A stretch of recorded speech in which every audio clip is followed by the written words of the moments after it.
I'm Lisa.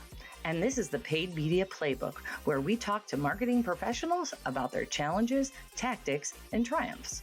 Join us here at Double Z Media for weekly conversations about media strategies for marketing leaders.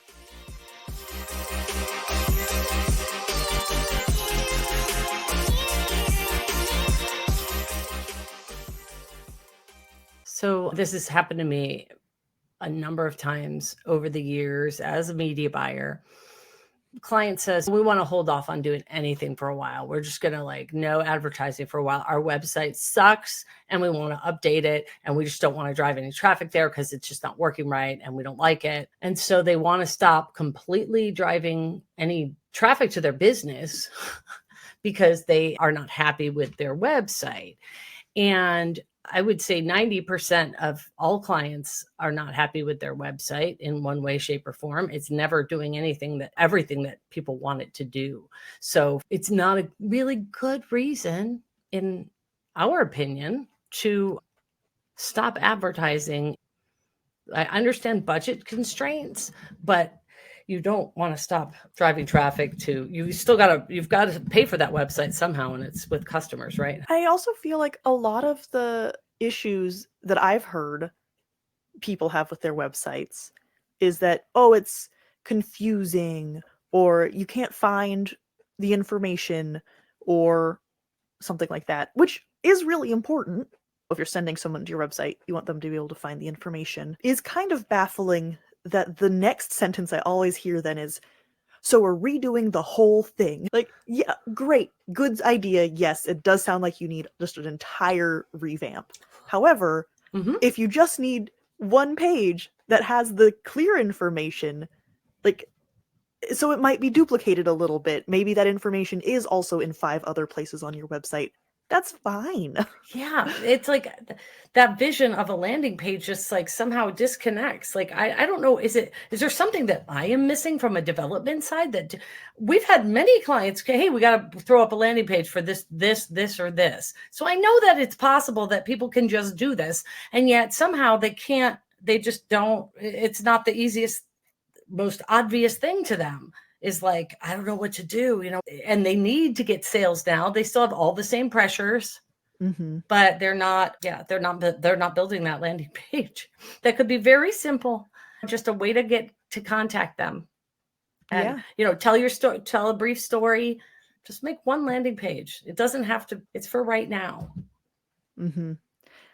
And like you said, it's so hard to gain momentum again once you have shut everything off, especially if you think about all of the Google result rankings and all of that stuff. You really don't want to crash your website traffic and then launch an entirely new site from scratch. Right. That's kind of shooting yourself in the foot. Agreed. Yep. And in every way. I mean, you're communicating, hey, I'm out here. And then you're dark for 6 months while you try to figure out content. 6 months, that would be nice. No, but I mean, I'm just giving the benefit of the doubt here. Yeah. But it's Well, I think maybe that's it. They think, we'll just stop advertising for 1 month while we figure this out. But then it always takes a year plus. Be generous.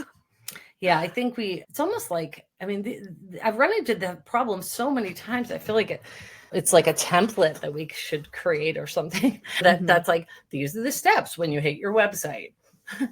So that you can continue to get foot traffic or calls or visits or contact information.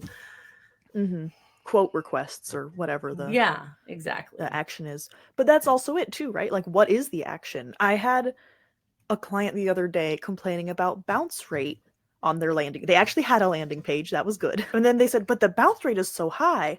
And I said, well, what are you asking people to do? They come to your landing page, they read all the information on it, and they're like, yes, great, excellent, and they leave because there's no call to action to take another step. And so figuring that out and defining it is so important, just for your own internal metrics. Yeah, no, I love that. I agree. My favorite on that tangential is, they spent 1 second because all they had to do there was click contact, and then it took you to a third party site or buy tickets or whatever it is, you Mhm. know? So yeah, I hope it has a high bounce rate because you're just trying to get them to the ticket site at this Yeah. point. We've You sold want them them.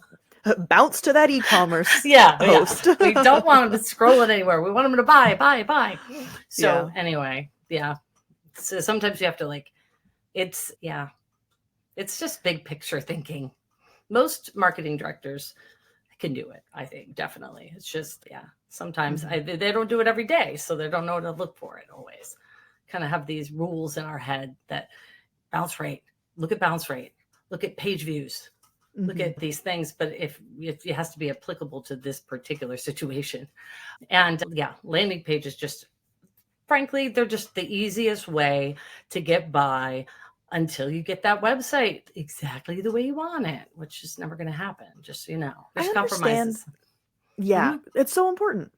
I understand the instinct to not want to just go with a Band-Aid solution. Like, I understand that like that has a bad connotation. So I get that, Yeah.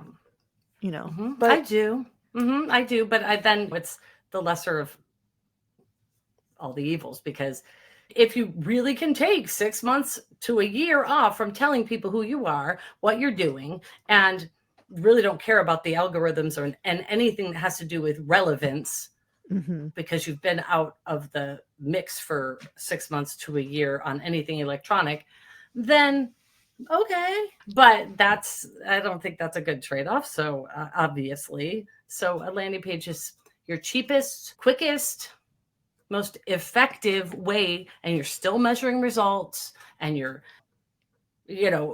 just, it's one page. Just don't make it offensive. yeah, right. It doesn't have to be perfectly branded. Just make it like simple. Go simple. Don't try to cram 10 piles on it. It should do one thing. What's the one thing you want people to do? Yeah. I think it does help if there's some kind of Education, like flashy visual or uh-huh. maybe a little video people can watch. Yeah, depending on But your it can't be message. too yeah. But it shouldn't be too big either. I've seen landing page where they put their big beautiful hero shot and then you have to scroll down to find any information. Right. That's I mean, think about it. Just the user experience. Is it simple? It doesn't look like a NASCAR. It's just like, okay, these are clearly, this is what they're trying to communicate. Sometimes there's a difficult message that you have to, before people are going to click. And I was going to say pull the trigger, but I feel like that's frowned upon these days. Make a decision. To make a decision. Well, and maybe the next step isn't buy a new car. People probably aren't clicking on banner ad buying new car or similar high ticket item, right? Yeah. So maybe the landing page isn't designed to get people to make a sale right away. Maybe the next step is download an information packet or sign up for a questionnaire event, Q&A event. Yes. I think like a landing page should have one simple, clear purpose for just the next step in the journey. Yeah, a contact us page if it's something that then we can come out and we can have a discussion. Exactly. Consultation, whatever it is. Any client that has anyone in their organization with the title salesperson, just a contact form. Just get people talking to your salesperson. That's why you have them. Right. Exactly. And like running around trying to get people to watch an entire like sequential video tactic on YouTube. It's like just get their name and email. Agreed. Now we can use the sequential video afterwards once they've had some contact with your salesperson and then maybe petered out, and then we can start hammering them with videos to remind them about how great you are. But just that first step. And we can do a lot of things to keep that path going. If they didn't do it the first time and take the action, we can keep hitting them with different things. We can do a lot of pixels on one page. Yeah. Which information packet did they download? We'll serve them an ad about that one. Exactly. I don't want to say that it's fine to have a terrible website. It's not. You're right. You should fix your website. But that's not the first step. You need some kind of bridge to get you to the good website. Yes, that is correct. That is correct. You can't just say, burn it all down. Yeah, burn it all down. The new marketing director just started and they're revamping it. I get it. It is bad. It's horrible. God, user experience is horrible. Everything's bad. But yeah, you've acknowledged that. Now just don't take such drastic steps that Google's going to be mad. Still want your customers. Thanks for listening to the Paid Media Playbook. Want more content like this? Follow our agency, Double Z Media, on LinkedIn. You can find the link in the episode description.